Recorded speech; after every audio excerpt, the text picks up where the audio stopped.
Este é o programa A Boa Reforma e, como prometi no último programa, hoje vamos falar mais especificamente do milênio, da interpretação amilenista. No último programa eu expus as 7 razões pelas quais nós entendemos que não se deve interpretar o milênio literalmente. Mas agora nós vamos dar as 7 razões pelas quais nós entendemos que se deve interpretar o milênio espiritualmente. Então são as 7 razões para interpretar o milênio de forma espiritual. Antes de tudo, é preciso esclarecer que a interpretação amilenista do texto de Apocalipse 20 ou de todo o Apocalipse não é uma interpretação alegórica. Não tem nada a ver com alegoria.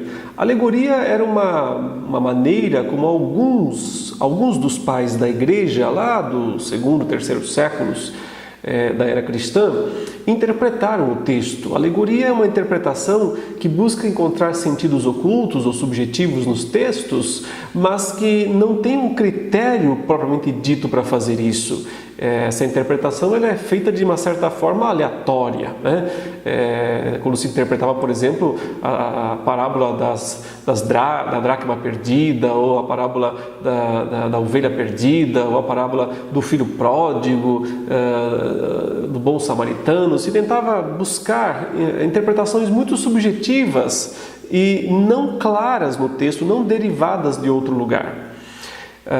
Quando nós dizemos que temos que interpretar simbolicamente o Apocalipse, nós estamos dizendo que é preciso interpretar à luz do Antigo e do Novo Testamento. Então é buscar o sentido das passagens no Antigo e no Novo Testamento. Não é uma interpretação subjetiva, é uma interpretação altamente objetiva, porque se entende que o Apocalipse é uma explanação, uma interpretação tanto do Antigo quanto do Novo Testamento. Então, é tentar entender o simbolismo do Apocalipse à luz do Antigo e do Novo Testamento. Assim, então, resumindo agora o que é a posição amilenista a respeito do milênio, né? O amilenismo entende que o capítulo 20 de Apocalipse, né, que narra o momento da prisão de Satanás, é uma descrição espiritual da vitória de Cristo lá na cruz, quando Jesus triunfou sobre Satanás e então deu início à grande missão evangelística mundial, né, mandando os seus discípulos evangelizarem em todo o mundo. Portanto, a visão amilenista entende que o milênio está em ação, ele já começou. Ele começou com a primeira vinda de Jesus e ele vai terminar com a segunda vinda de Jesus. Então essa é a diferença.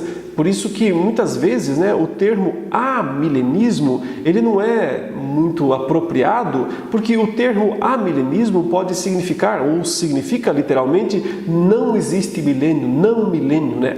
É não, milenismo, então não milênio. Mas seria melhor falar em milênio realizado, em milênio ou milênio em realização, milênio agora. Então, não se nega a existência do milênio, mas se interpreta que ele é espiritual, que ele não é literal, não são 1000 anos redondos, fechados, mas um longo período de tempo, um longo e simbólico período de tempo que engloba toda a dispensação cristã, desde a primeira vinda até a segunda vinda de Jesus. Vamos ler rapidamente aqui o texto de Apocalipse 20, né, que também vamos projetar aí na nossa tela. Então vi descer do céu um anjo, tinha na mão a chave do abismo e uma grande corrente. Ele segurou o dragão, a antiga serpente, que é o diabo, Satanás, e o prendeu por 1000 anos. Lançou-o no abismo, fechou-o e pôs selos sobre ele para que não mais enganasse as nações, até se completarem os 1000 anos. Depois disto, é necessário que ele seja solto pouco tempo. Vi também tronos, e nestes sentaram-se aqueles aos quais foi dada a autoridade de julgar. Vi ainda as almas dos decapitados por causa do testemunho de Jesus, bem como por causa da palavra de Deus, tantos quantos não adoraram a besta, nem tampouco a sua imagem, e não receberam a marca na fronte e na mão, e viveram e reinaram com Cristo durante 1000 anos. Os restantes dos mortos não reviveram até que se completassem os 1000 anos. Esta é a primeira ressurreição. Bem-aventurado e santo é aquele que tem parte na primeira ressurreição.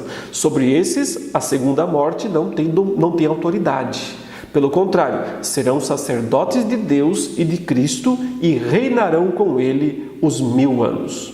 Quando, porém, se completarem os 1000 anos, Satanás será solto da sua prisão e sairá a seduzir as nações que há nos 4 cantos da terra, Gog e Magog, a fim de reuni-las para a peleja. O número dessas é como a areia do mar. Marcharam então pela superfície da terra e sitiaram o acampamento dos santos, e a cidade querida desceu, porém, fogo do céu e os consumiu. O diabo, o sedutor deles, foi lançado para dentro do lago de fogo e enxofre, onde já se encontram não só a besta, como também o falso profeta, e serão atormentados de dia e de noite pelos séculos dos séculos. Aí está, portanto, o texto completo, que menciona várias vezes, 6 vezes, a expressão 1000 anos, 1000 anos.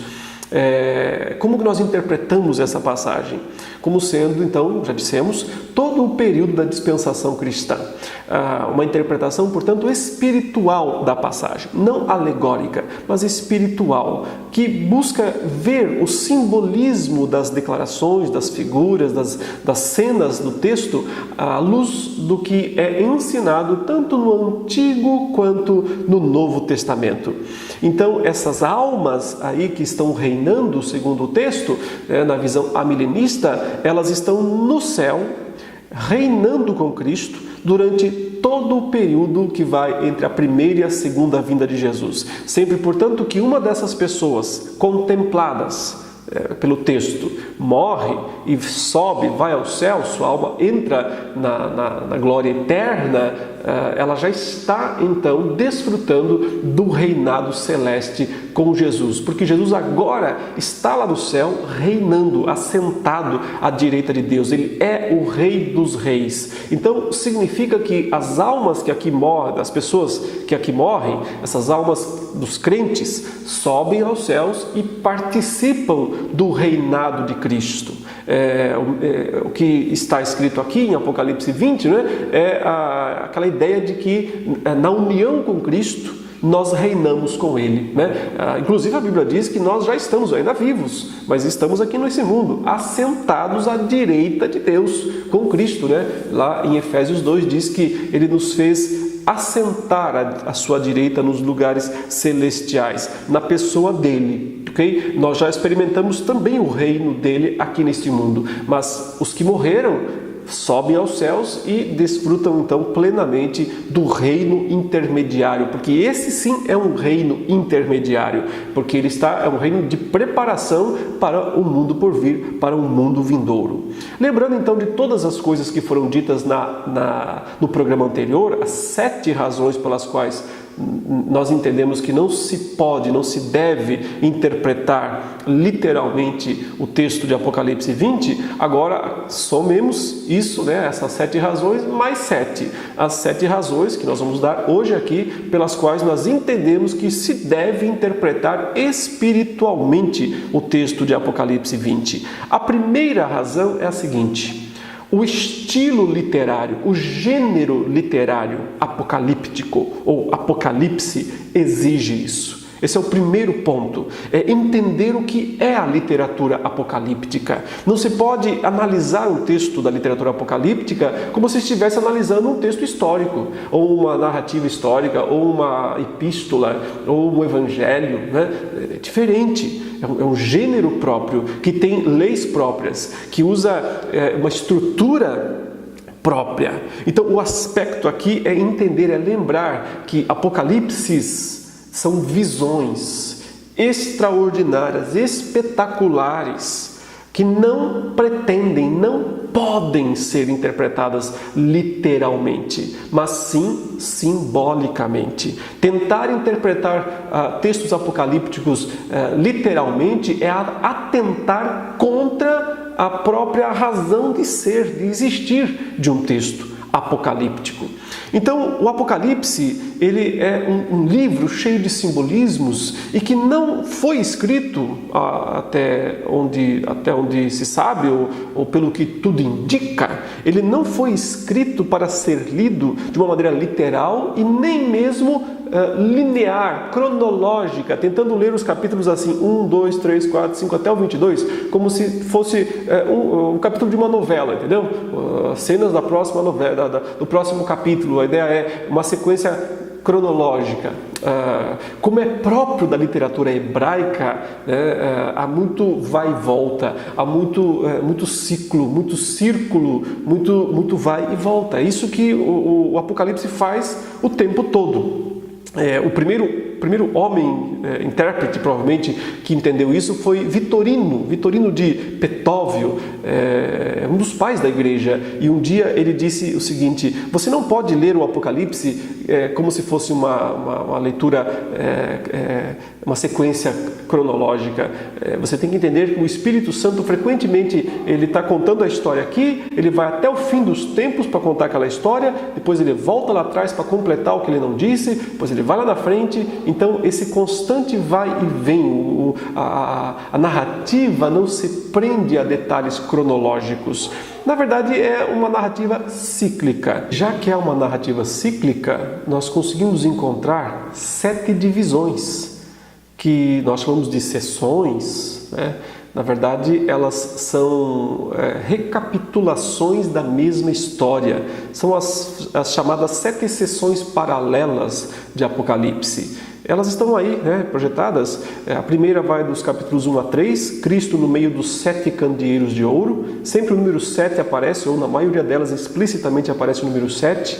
A visão do céu e dos 7 selos está aí nos capítulos 4 a 7. As 7 trombetas, capítulos 8 a 11. O dragão perseguidor e as 7 vozes, está lá nos capítulos 12 a 14. As 7 taças, nos capítulos 15 a 16. E mais 2 sessões ainda, onde o número 7 não é tão explícito, mas aparece muitas vezes implicitamente falando. A queda da Babilônia, nos capítulos 17 a 19. E a grande consumação, os capítulos 20 a 22. Aqui nós já percebemos algo importante. Veja, o capítulo 20, nessa interpretação, nesse modo de ler o livro, ele não segue cronologicamente o capítulo 19, mas ele reconta a história, ele recapitula a história, ele volta a contar a história. Que história é que está sendo contada? É a história inteira, que vai da primeira até a segunda vinda de Jesus. Então, aqui está um dos motivos pelos quais nós entendemos que não se pode ler o capítulo 20 de maneira literal, porque ele, na verdade, é uma recapitulação. Ele está retornando ao começo da história, a recontar os eventos relacionados à primeira vinda de Jesus. Veja, um ponto bem simples, né? Como é que termina o capítulo 19? Com Jesus voltando dos céus, montado no cavalo branco, os exércitos celestes seguindo a Cristo, e ele vai então enfrentar lá na terra o anticristo, o falso profeta, e os exércitos humanos congregados. As aves do céu são chamadas pelo anjo porque vai ter uma ceia para elas. Enfim, as aves descem, no final da história, comem carne de reis, carne de comandantes. É o que diz o verso 21, o último versículo do capítulo 19. Os restantes foram mortos, com a espada que saía da boca daquele que estava montado no cavalo, e todas as aves se fartaram das suas carnes. Os restantes foram mortos, é isso que o texto diz. Sobrou ninguém, as aves comeram carne à vontade. Então, quem que sobra para o capítulo 20? Para continuar essa história? Quem são essas nações que se rebelam outra vez no capítulo 20, se elas foram esmagadas aqui por Cristo no capítulo 19? Essa é uma das razões, a primeira delas. Ou seja, o gênero literário, o estilo literário de Apocalipse exige que não seja interpretado literalmente, porque ele é um estilo aqui em ciclos, em sessões, e o texto exige então que nós interpretemos espiritualmente ou simbolicamente estas passagens, estes textos. textos. O que vem no capítulo 20, o que está registrado no capítulo 20, não é necessariamente uma sequência cronológica dos eventos do 19. Na verdade, o 19 fechou a história, contou a história inteira, fechou a história. O 20 vai recontá-la pela 7ª e última vez. Ele contou muita coisa até a 6ª vez, certo? Que acaba no capítulo 19, mas no capítulo 20 ele vai contar a principal parte, como é que o dragão é destruído, derrotado, enviado para o lago de fogo, e como é que o novo céu e a nova terra são finalmente recriados. Então, o estilo literário do Apocalipse exige isso. Uma pergunta bem simples: quantas vezes você acha que o mundo vai acabar? Quantas vezes as pessoas vão morrer? Certo? Quantas vezes Cristo vai voltar? Quantas batalhas lá no fim do mundo vão acontecer? Se você interpretar literalmente o Apocalipse, vão acontecer várias. Na verdade, eu coloco aqui para você, rapidamente, que há 7 descrições de batalha, de uma vinda de Jesus esmagadora para os seus inimigos. 7 vezes isso é contado. No capítulo 1, verso 7, primeira menção: Cristo voltará sobre as nuvens, todo olho verá, até quantos o transpassaram, e todas as tribos da terra se lamentarão sobre ele. Ou seja, a primeira descrição de uma vinda que vai ser ruim para os homens, para as tribos da terra. Capítulo 6, verso 12 a 17, no 6º selo, leia lá depois, todos os homens percebem que chegou o juízo, chegou o grande dia da ira deles, do pai e do filho, eles dizem, esses homens ímpios. E quem é que pode sobreviver? Ninguém. Fim da história. Capítulo 11, verso 15 a 19, na 7ª trombeta, a declaração é enfática: o reino do mundo se tornou de Jesus, se tornou do Senhor. Já podia acabar o Apocalipse aí, mas por que não acaba? Porque ele vai recontar a história. Capítulo 14, verso 14 a 20, na 7ª voz, a terra é vindimada, os ímpios são mortos, são exterminados. Mas já foram no 6º selo, já foram na 7ª trombeta. Como assim? Quantas vezes os homens vão morrer? Tem 7 vidas igual o gato? Claro que não. São todas descrições de uma mesma vinda de Jesus. Ele está recapitulando a história. Capítulo 16, verso 12 a 21, no Armagedon, no 7º flagelo, a frase é: feito está. Acabou, feito está, acabou, matou tudo, destruiu tudo, acabou a cidade, foi destruída. Quem é que reina? Quem é que sobrevive depois disso? Ninguém. Recontando a história.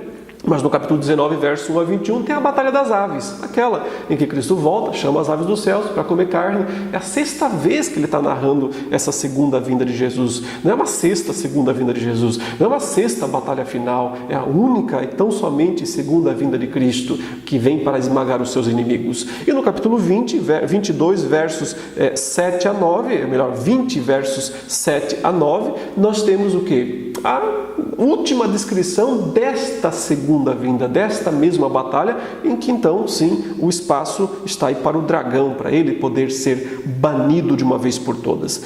Primeira razão, portanto, é o gênero literário, o estilo literário do Apocalipse nos exige que interpretemos simbolicamente, espiritualmente, esta passagem do capítulo 20. Segundo motivo, o aprisionamento de Satanás no capítulo 20 é uma descrição espiritual do que Jesus impôs sobre o diabo em sua primeira vinda.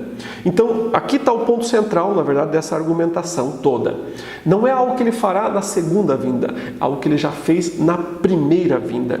Porque nós encontramos diversas expressões no Novo Testamento que são muito semelhantes, muito parecidas com o que está sendo descrito no capítulo 20. Lembra mais uma vez que nós entendemos que acabou no 19, contou o fim do mundo, acabou a história, morreu todo mundo, o capítulo 20 não é uma sequência disso, é um recontar, é um recomeço. O recomeço geralmente é voltar à primeira vinda de Cristo. Então, quando ele diz: vi descer do céu um anjo, ele tinha na mão a chave do abismo, ele prendeu o dragão, a antiga serpente, enfim, nessa leitura nós estamos voltando a olhar para a primeira vinda de Jesus e encontrando, e aqui que está a questão, nós vamos encontrar na primeira vinda de Jesus expressões muito similares a essas. Segurou o dragão, a antiga serpente, prendeu, lançou no abismo, fechou para que ele não mais enganasse as nações. Mas depois, no final, ele tem que ser solto. Ele tem que ser solto um pouco de tempo. Essa história toda é fortemente neotestamentária. Ela está impregnada aí do Novo Testamento. Eu cito alguns textos aqui que todos já conhecem, ouviram falar, por isso eu vou passar até mais rapidamente por essa parte. Lembram lá em Mateus 12, verso 29, quando Jesus foi acusado de expulsar demônios pelo poder de Beelzebu? Ele disse: como pode alguém entrar na casa do valente e roubar-lhe os bens sem primeiro amarrá-lo? O valente é Satanás. Ele estava expulsando os demônios que eram subalternos de Satanás. E os fariseus disseram: não, ele está expulsando com o poder do próprio Satanás. Cristo disse: como assim? Eu estou saqueando a casa do valente sem primeiro amarrá-lo? Eu o amarrei. E esse amarrar é o verbo grego que é igual ao que é usado em Apocalipse 20 para prendeu, segurou o dragão, a antiga serpente. Jesus disse que naquele momento que ele estava avançando com o evangelho ou com o seu ministério público contra as forças das trevas, isso só estava acontecendo porque Satanás já estava limitado de alguma maneira.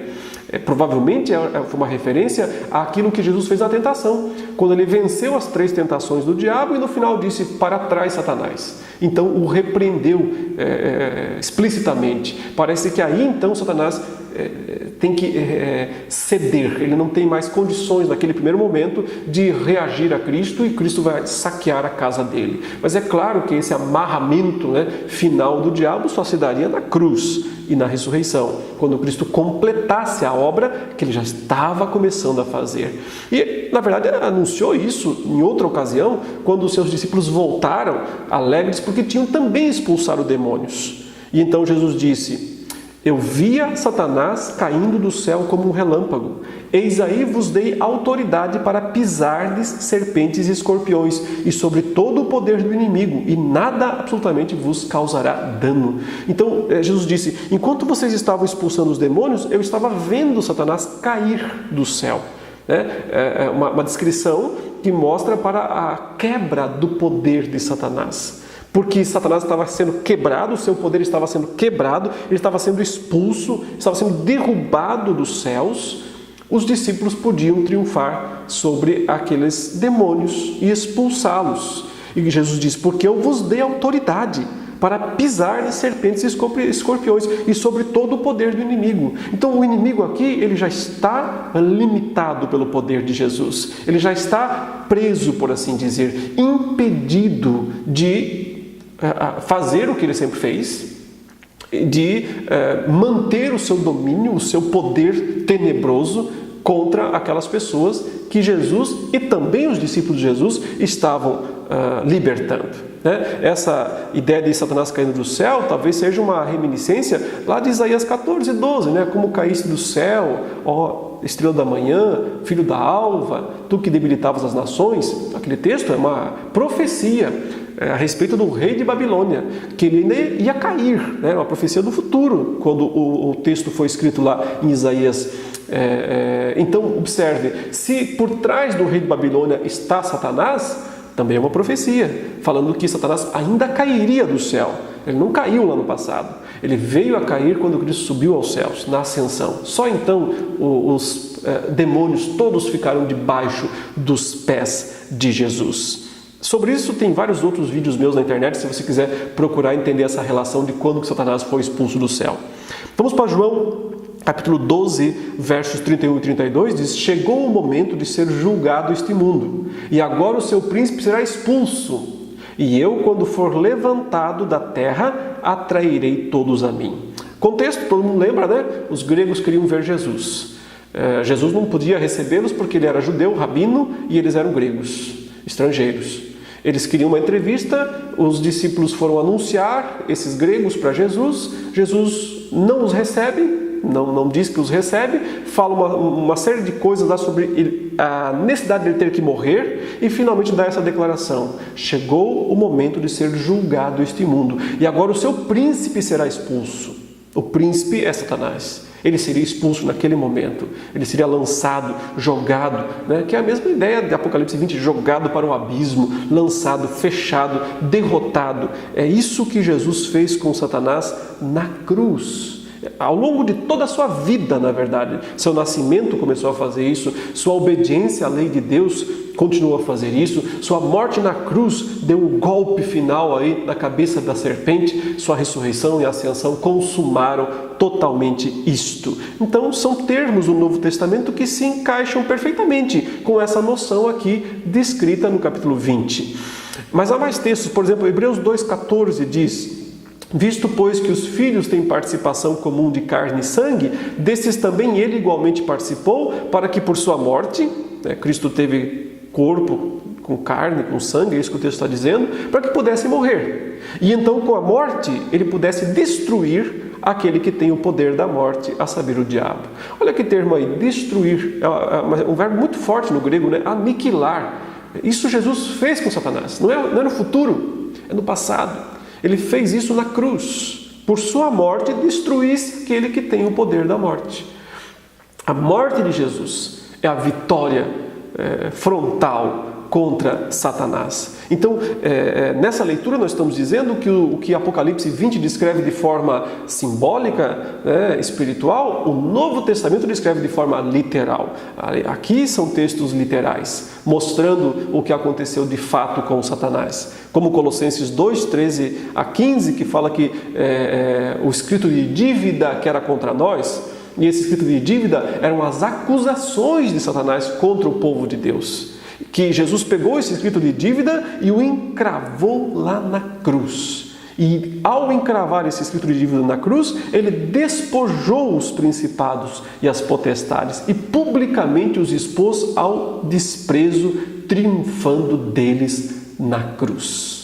Então, todas essas passagens, todos esses textos fortemente apontam para aquilo, de forma literal, para aquilo que Apocalipse descreve de forma simbólica. Aqui nós temos textos literais, falando que Cristo amarrou o valente, falando que Cristo expulsou Satanás, que Cristo o destruiu, que Cristo o esmagou, que Cristo o despojou. Né?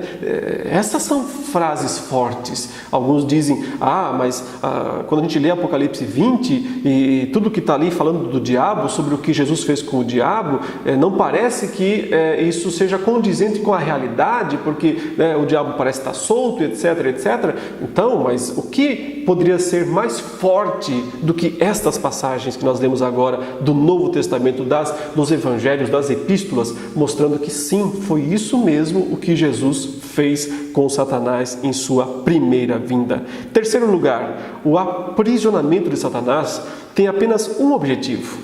Isso está lá no texto de Apocalipse 20. Para que não mais enganasse as nações.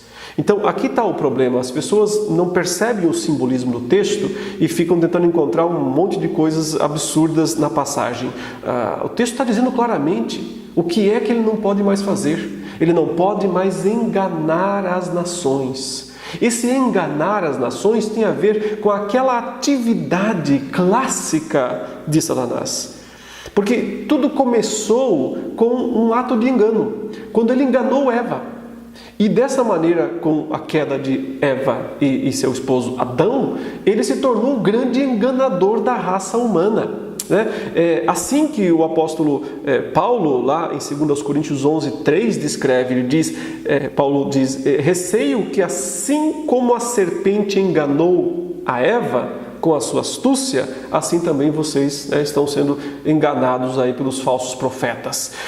A ideia aqui é o seguinte, Satanás ele tem essa função aqui, ele é o enganador. O enganador quer dizer aquele que adquiriu direitos legais, jurídicos, de fazer isso com as nações, com o mundo. Por esse motivo, Deus escolheu uma nação, Israel, enquanto que as demais estavam nas trevas. O objetivo de Deus era salvar essas nações através de Israel. Na verdade, com o descendente prometido que tinha que vir de Israel para dele, como o próprio Cristo disse, quando eu for levantado na cruz, atrairei todos a mim, os gregos, os romanos e todos os outros povos. Então, o ponto específico é que Jesus morreu na cruz para tirar de Satanás o direito legal de enganar as nações, de manter as nações nas trevas. Por quê? Porque dessa maneira o Evangelho se torna o grande patrimônio das nações. Cristo ressuscita, glorioso, e diz aos seus discípulos, agora eu tenho todo o poder, toda a autoridade nos céus e na terra. Vão e façam discípulos de todas as nações. O inimigo não pode mais impedir isso. Não há mais legitimidade para ele, mas vocês têm agora a minha autoridade para ir e fazer isso. Em Apocalipse 12:9, o enganador perdeu no céu o poder de ser o enganador. Foi expulso, diz o verso 9, o grande dragão, a antiga serpente, que se chama Diabo e Satanás, o sedutor de todo mundo. Olha essa frase aqui, o sedutor de todo mundo. Na língua grega, sedutor é enganador, é a mesma palavra que aparece no capítulo 20. Veja, lá para não mais enganar o mundo, não mais enganar as nações. E aqui ele é descrito como o enganador das nações, o enganador de todo o mundo. Então ele perdeu esse direito de, lá no céu, juridicamente defender que essas nações permanecessem nas trevas. Ele não pode mais fazer isso. Ele foi lançado para a terra com ele os seus anjos. E o verso 10 diz: então ouvi grande voz do céu proclamando: agora veio a salvação, o poder, o reino do nosso Deus e a autoridade do seu Cristo. Pois foi expulso do céu o acusador de nossos irmãos. Ele foi expulso quando Cristo morreu na cruz, ressuscitou, subiu aos céus e então Satanás foi de lá expulso. Nesse momento, Jesus é o Rei dos Reis, se torna o Rei dos Reis, o Senhor dos Senhores, e garante que o Evangelho seja proclamado em todo o mundo. Eu tenho todo o poder, a autoridade é minha, vão e preguem em toda a terra. Eu garanto isso, é meu direito, é um direito legal. Então a questão aqui é toda jurídica, a questão aqui é toda legal. Quando é dito que ele não pode mais enganar as nações, que ele foi preso para não mais enganar as nações, significa simplesmente dizer que ele não pode impedir que o Evangelho seja pregado em todo o mundo, que o Evangelho cumprirá seu propósito, alcançará os eleitos, aqueles por quem Cristo morreu, de todas as tribos, raças, línguas e nações. Ninguém pode deter o avanço do Evangelho. Ele é o poder de Deus, Paulo fala, para a salvação de todo aquele que crê, primeiro do judeu, segundo do grego, dos dois. Ele é o poder de Deus. Satanás não tem mais poder para impedir isso. Não pode mais barrar a pregação. Pode até barrar o pregador, mas não a palavra. Pode prender, mandar prender o pregador, não pode prender a palavra. Isso Paulo falou até na carta de Timóteo: eu estou preso. Quer dizer, o pregador pode ser preso, mas a palavra não está algemada. A palavra de Deus não pode ser algemada, não pode ser presa. Satanás não pode impedir que o Evangelho seja pregado em todo o mundo.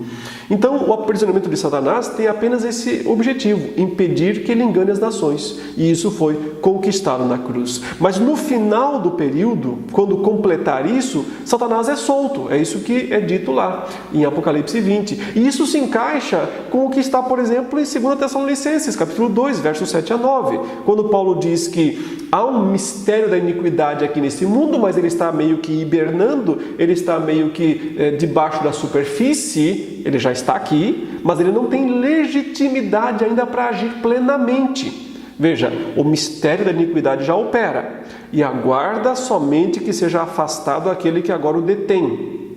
Então será de fato revelado o iníquo, que é o anticristo, a quem o Senhor Jesus matará com o sopro da sua boca e o destruirá pela manifestação da sua vinda. Ora, o aparecimento do iníquo é segundo a eficácia de Satanás. Então, quando é que ele pode aparecer? Quando é que o iníquo poderá aparecer? Quando é que o anticristo poderá aparecer? Somente quando a restrição que foi imposta sobre Satanás seja retirada. Porque o anticristo não tem poder próprio. O poder dele está aí, a eficácia de Satanás. Então, Deus não está brecando o anticristo. Deus está brecando Satanás e não permitindo que ele possa agir plenamente. Quando Deus remover o que o detém, o Deus retirar a barreira e deixar Satanás agir, soltar as correntes dele, por assim dizer, usando a linguagem simbólica do capítulo 20, soltar as correntes dele, dar a chave para ele, abrir o abismo para ele sair, que é o sentido simbólico do texto, então ele faz o anticristo surgir do abismo. Porque em Apocalipse a besta sobe do abismo. A besta sobe do abismo. Sobe do abismo quando? Quando o dragão sai do abismo. Quando o dragão sai também, porque é ele que faz, é ele que potencializa. Então veja, João está em completa harmonia com Paulo, mas um é epístola, Paulo é literal, o outro é simbólico, é espiritual, é Apocalipse. Por isso, precisamos interpretar espiritualmente o Apocalipse. Em quarto lugar, aqui nós vamos para o núcleo do texto mesmo, do capítulo 20 de Apocalipse. Note, João disse que viu almas sentadas em tronos e reinando com Cristo. Ele não disse que elas receberam corpos, Não diz. Não diz que elas estão na terra, não diz que estão reinando em algum lugar aqui neste mundo, não diz nada disto. Olha outra vez o texto, veja que o texto diz claramente isso, ó.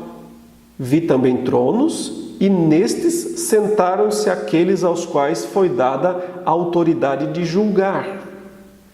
Vi ainda as almas dos decapitados. Aqui uma explicação, né? Todo o texto em português é uma tradução, boa tradução por sinal, mas às vezes o tradutor ele tem que colocar algumas palavras no texto para dar sentido, ele acha que vai facilitar o sentido. Aqui está um dos casos, está vendo essa expressão? Vi ainda as almas dos decapitados. Então, na língua grega não tem essa expressão vi ainda, ele diz e as almas. As almas dos decapitados por causa do testemunho de Jesus. Ou seja, é lógico pensar que aqueles que estão sentados nos tronos, aí no verso 4, que têm a autoridade de julgar, são justamente essas mesmas almas dos decapitados por causa do testemunho de Jesus. Então ele está vendo um grupo de pessoas, né? Veja só, tronos. Em Apocalipse, sempre que aparece tronos, eles estão no céu, não estão na terra. Por exemplo, lá no capítulo 4, ao redor do trono há também 24 tronos e assentados neles 24 anciãos vestidos de branco e cujas cabeças estão coroas de ouro. Tronos estão no céu. Nós não vemos tronos em Apocalipse na terra. E na verdade João já viu essas almas, porque ele está falando aqui, né, de as almas dos decapitados por causa do testemunho de Jesus, bem como por causa da palavra de Deus. É a segunda vez que ele está descrevendo essas almas. Olha o Apocalipse, né, recontando a história. Se você não percebe isso, você perde. Mas no capítulo 6, versos 9 a 11, quando ele abriu o quinto selo, vi debaixo do altar as almas daqueles que tinham sido mortos. Igualzinho. Por causa da palavra de Deus e por causa do testemunho que sustentava. Clamaram em grande voz, dizendo: até quando, ó soberano Senhor, santo e verdadeiro, não julgas nem vingas o nosso sangue dos que habitam sobre a terra? Então a cada um deles foi dada uma vestidura branca. Eles disseram que repousasse ainda por pouco tempo, até que também se completasse o número dos seus conservos e seus irmãos, que iam ser mortos como igualmente eles foram. Então olha aí, né? O mesmo grupo, as mesmas almas, tanto no capítulo 6, lá no quinto selo, quanto lá no capítulo 20. Você não pode ignorar isso, você tem que ver isso claramente. Ele está dando uma dica para você no capítulo 20, já falei dessas almas antes, volta lá atrás, olha o que está escrito lá atrás. Quando você volta lá atrás e lê outra vez, você percebe que essas almas eram almas de pessoas que estão lá no céu, mas que tinham sido mortas na terra, e que estavam debaixo do altar. Portanto, é um símbolo, né? Debaixo do altar é onde o sangue escorre. É como elas foram mártires, elas foram como Cristo, elas foram sacrificadas como Cristo. Claro que não tem valor redentivo a morte delas, como tem a de Cristo, mas é semelhante. São mártires como Cristo foi. Morreram por Cristo, como Cristo morreu por elas. Então, essas almas aqui no capítulo 6 é que estão pedindo a Deus por juízo. Quando é que o Senhor vai julgar? E no capítulo 20 é dito a essas almas que elas vão julgar. Elas serão os verdadeiros juízes dos seus algozes, daqueles que as mataram, né? Que mataram os homens, as pessoas na terra, de quem essas almas pertenciam. Então, você percebe a ligação clara entre os textos? Você não pode fugir disso, não pode ignorar isso. O capítulo 20 está dando uma complementação à explicação que já foi dada no capítulo 6, versos 9 a 11, a respeito dessas almas. O que mais me espanta nos estudiosos do Apocalipse, supostos, né, estudiosos do Apocalipse, é que eles passam batido isso. Eles não percebem o quanto há uma ligação clara entre esses dois grupos, porque são o mesmo grupo. Então, essas almas, de acordo com o texto aqui, é que estão lá no céu, reinando com Cristo. E esse estado delas lá no céu é o que João chama de primeira ressurreição. Afinal, ele está usando essa palavra de forma especial. Não foi usado em nenhum outro lugar na Bíblia, primeira ressurreição. Só aqui é usada essa expressão, primeira ressurreição. Então faz sentido pensar que ela tem um sentido especial. Qual é o sentido especial? É a recompensa específica, exclusiva dessas almas que estão lá no céu. Quer elas representem todos os crentes verdadeiros, quer sejam apenas um grupo específico, de qualquer maneira é para elas. Elas é que desfrutam dessa grande recompensa celeste. Então, João viu os mártires. Ao longo de todo o Apocalipse, ele está falando o tempo todo dos que morrem por Cristo, porque muitos dos crentes das 7 igrejas não queriam morrer por Cristo. Éfeso, Esmirna, Sardes, Pérgamo, eles não queriam morrer por Cristo, eles queriam continuar sendo crentes, mas continuar tendo vantagens no mundo, eles não queriam perder seus privilégios e muito menos morrer por causa de Cristo. Por isso são dados tantos destaques aos mártires. Por exemplo, em Pérgamo é citado Antipas, minha testemunha, meu fiel, o qual foi morto entre vós, onde Satanás habita. Os mesmos termos aplicados a Jesus, testemunha fiel, são aplicados a Antipas, um homem de Pérgamo que morreu por causa de Cristo. A dúvida que muitos podiam ter naqueles dias era: vale a pena mesmo pagar o preço? Vale a pena mesmo morrer por Cristo? O Apocalipse está dizendo, claro que vale. Quando você morre fiel, sua alma vai ao céu e reina e julgará. Será juiz, você será o juiz dos seus adversários, dos seus algozes. Né? Bem-aventurados que de agora em diante morrem no Senhor, diz Apocalipse 14, 13. Que descanse das suas fadigas, porque suas obras os acompanham. Ou seja, a ideia é quem morreu por Cristo não perdeu. Quem morreu por Cristo desfruta, já está desfrutando das recompensas eternas no céu. Então, resumindo aqui, o quarto ponto é esse. João viu almas sentadas em tronos e reinando com Cristo, esperando o dia do juízo. As mesmas almas lá do capítulo 6. Portanto, não é uma visão do futuro, de um dia lá na frente, mas é algo que já está acontecendo desde o começo, quando pessoas como Antipas em Pérgamo, ou como Paulo, ou como Pedro, né, e os outros apóstolos que morreram por Cristo e estão assentados em tronos lá nos céus. Quinto lugar, se você interpretar literalmente o texto de Apocalipse 20, de 4 a 5, só os mártires ressuscitarão. Tudo bem, você quer ser literalista, você quer interpretar o texto literalmente? Vá em frente. Então interprete literalmente. Olha o que o texto diz: vi ainda as almas dos decapitados por causa do testemunho de Jesus, bem como por causa da palavra de Deus, tantos quantos não adoraram a besta, nem tampouco a sua imagem, não receberam a marca na fronte e na mão, e viveram e reinaram com Cristo durante os 1000 anos. É esse grupo. Ele está dando detalhes de sobra. Não é todo mundo. Ele está falando, são as almas dos decapitados. Decapitados aqueles que cortaram o pescoço deles com um machado. Usa até o termo machado aqui no verbo, decapitados. Cortaram a cabeça fora com um machado. Então, se você quer interpretar literalmente, são só esses. São só essas pessoas que vivem e reinam com Cristo. Porque o texto no verso 5 diz: os restantes dos mortos não reviveram até que se completassem os 1000 anos. Aí o irmão literalista diz: mas esses são os ímpios, os primeiros são os crentes. Por quê? Porque você quer. Porque você está forçando o texto. Não está interpretando literalmente. Aqui você, pré-milenista, é obrigado a interpretar simbolicamente o texto.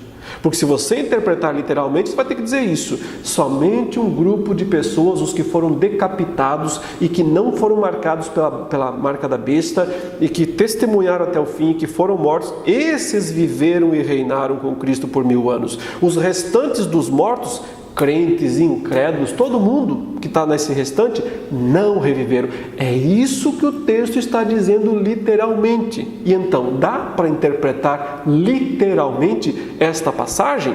Se você interpretar literalmente essa passagem, não sobra pré-milenismo aqui, de nenhum tipo, de nenhuma maneira, porque vai dizer que apenas um grupinho de almas, apenas um grupinho de pessoas decapitadas ressuscitarão um dia e reinarão com Cristo 1000 anos, e o resto vai ficar tudo morto até o final do milênio. É fácil acusar os outros de simbolismo, de alegoria, de não sei o que lá, mas na hora H, né, todo mundo corre para isso, né? Nesse caso aqui, todo mundo foge da interpretação literal da passagem. Em sexto lugar, as duas nações específicas mencionadas na passagem do capítulo 20 não existem. Gog e Magog, que vão se reunir a Satanás na batalha final, etc. Certo? Onde é que estão essas nações? Né? Elas não existem. Mais uma vez, aí você tem que outra vez interpretar simbolicamente. Ah, mas é uma referência à Rússia, uma referência à China, à Pérsia, ou à Coreia do Norte, agora está na moda, né? Falar da Coreia do Norte. Algum desses lugares, será? Então, mais uma vez, isso é alegoria. Quer saber? Isso é alegoria, porque você não tem base nenhuma para interpretar dessa maneira, mas você vai interpretar porque você quer forçar o texto para falar o que você quer que ele fale. Mas o Antigo Testamento falou desse texto. Então respeite a Bíblia e vai para o Antigo Testamento. E vai ver o que o Antigo Testamento está falando sobre isto. Na verdade, quando ele fala de Gog e de Magog, ele está falando da profecia de Ezequiel 39. Verso 1 diz: Tu, pois, ó filho do homem, profetiza ainda contra Gog e dize: Assim diz o Senhor Deus, eis que eu sou contra ti, ó Gog. Né? Lá no verso 6 ele menciona Magog, que seria um lugar, a região. Gog era o príncipe, Magog provavelmente fosse o reino. Mas qual é o ponto? Por que ele menciona Gog e Magog lá no capítulo 20? Para que você seja inteligente e vá pesquisar e veja o que está por trás, o pano de fundo dessa história.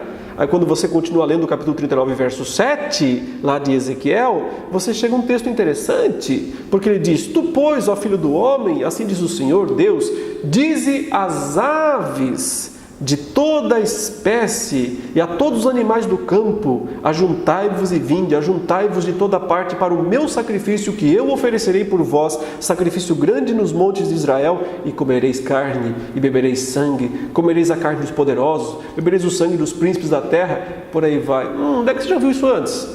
Que história é essa de chamar aves para vir comer carne de poderosos? Onde é que você viu isso antes? No capítulo 19, meu irmão. É no capítulo 19 que é a batalha das aves. A mesma batalha do capítulo 20. Não são batalhas diferentes. É um novo modo de contá-las. Ou de contá-la. É isso que ele está fazendo no capítulo 20. Porque no 19 ele contou apenas como que o anticristo e o falso profeta foram banidos. Mas não falou nada do dragão. Então ele tem que recontar toda a história outra vez no capítulo 20 para chegar no ponto de dizer como que o dragão foi banido. A batalha do capítulo 19 é a das aves. A do capítulo 20, Gog e Magog. Essas duas batalhas são a mesma batalha em Ezequiel 39. Não faz mais sentido? Agora, por que vai pensar na Rússia? Por que vai pensar nos países que nem existiam naqueles dias, se o texto de Ezequiel 39 já nos deu a dica?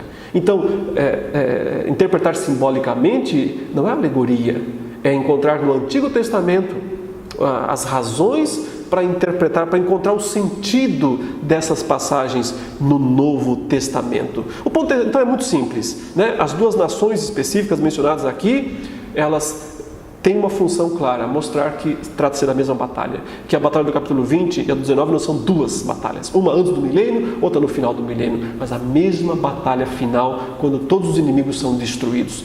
É a batalha do fim do milênio, é a batalha quando Satanás é solto, porque o anticristo, que luta no capítulo 19 de Apocalipse, só aparece depois que Satanás é solto da prisão, depois que ele pode sair do abismo, depois que Satanás pode operar. Enquanto isso, ele não pode operar. Enquanto Deus o detém, ele não pode agir. Só quando ele é solto, ele pode fazer levantar o anticristo e ele vai destruir, então, Cristo mesmo vai destruir esse anticristo. Finalmente, em sétimo lugar, várias expressões do texto que são usadas para certificar a interpretação pré-milenista não estão nos originais. Eu já falei agora há pouco, né, do vi ainda as almas dos decapitados, ela não está. Outros dois lugares, especialmente lá no capítulo, no verso 5, fala assim: os restantes dos mortos não reviveram. Esse re é por conta do tradutor, ele achou que era o melhor modo de interpretar a expressão, mas literalmente ele fala não viveram, não continuaram vivendo, não tem vida. Porque no Hades, no inferno, onde estão os perdidos, eles não estão vivendo. Pode ser uma existência continuada, mas aquilo não é vida. Mas as almas que estão no céu estão vivendo. E esse viver das almas no céu, o texto chama de primeira ressurreição. E ela é primeira porque ela é diferente da física, da ressurreição física. Em todo outro lugar na Bíblia, só há uma ressurreição, física. Nunca há duas ressurreições físicas. Fisicamente, apenas uma ressurreição, de ímpios e de justos. Daniel 12 fala isso, Muitos que dormem no pó da terra ressuscitarão, uns para vida eterna, outros para vergonha e horror eterno. Sempre que se conta nos evangelhos a ressurreição, cabritos e bodes e ovelhas, tudo de uma vez só, não tem etapas. Então, o único lugar onde haveria etapa, primeiro uns, depois outro, seria aqui, no capítulo 20, que não pode ser, porque é Apocalipse, que não pode ser, porque claramente ele está chamando primeira ressurreição desse viver das almas lá no céu. Elas já estão ressuscitadas nesse sentido, porque elas já estão vivas, plenamente vivas para Deus, com Cristo nos tronos lá no céu, aguardando o dia de voltar para receberem seus corpos. Então, não tem no grego esse reviver, apenas não viveram. Outro importante é o verso 10. O texto fala que Satanás então foi jogado para dentro do lago de fogo, onde já se encontram não só a besta, como também o falso profeta. Então, claro, o tradutor nosso era pré-milenista, e ele seguiu essa interpretação pré-milenista. Mas observe, essa expressão já não está no grego, não só não está no grego, como também não está no grego. Então, tudo isso foi uma interpretação. O texto grego é muito simples, ele fala literalmente, onde, pois, a besta e o falso profeta. Ele não tem marcação temporal nenhuma no grego. Simplesmente ele quer dizer, trata-se do mesmo lugar. Satanás é lançado para o mesmo lugar em que a besta e o falso profeta também são. Esse é o ponto. Porque a mesma batalha resultou na expulsão de todos eles. A batalha das águas, a batalha de Gog e Magog. Então esses termos, eles não são originais. Não se pode construir a doutrina do milênio em cima deles, porque eles estão na tradução, mas eles não estão no texto grego. Então, vamos tentar resumir aqui o nosso entendimento dessa passagem toda. Como é que funciona? É uma descrição global, portanto, da história inteira, que vai desde a primeira até a segunda vinda de Cristo. A história inteira.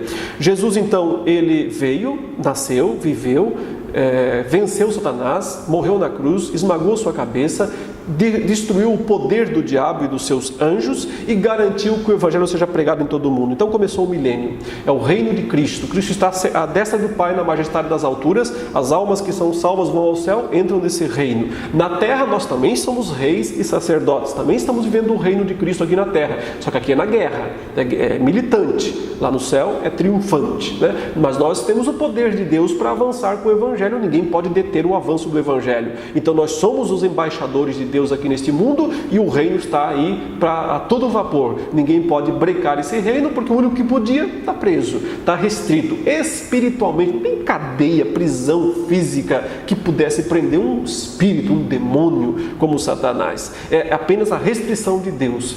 Ele permite a ação do mal no mundo limitada, não aquela que breca o avanço do evangelho, mas ele permite a ação limitada de Satanás no mundo, até que um dia ele o soltará totalmente. Nesse momento surge o anticristo então sim vai ter o poder de brecar o evangelho em todo o mundo outra vez e vai perseguir a igreja como nunca perseguiu antes. Mas vai durar pouco, porque Cristo vai voltar do céu, vai dar um soprinho, é só o que ele precisa, um sopro para esmagar Satanás, esmagar o anticristo, e vai lançar Satanás e todo mundo junto para o lago de fogo. E então, novos céus e nova terra.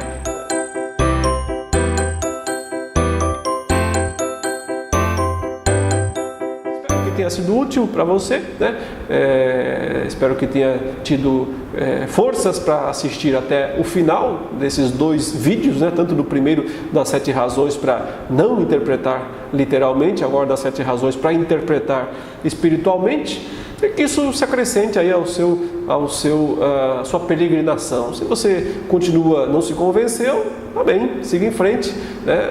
Apenas é importante verificar se a nossa defesa de uma posição não é muito mais por birra ou por orgulho do que por base bíblica. Que Deus abençoe a todos e até a próxima.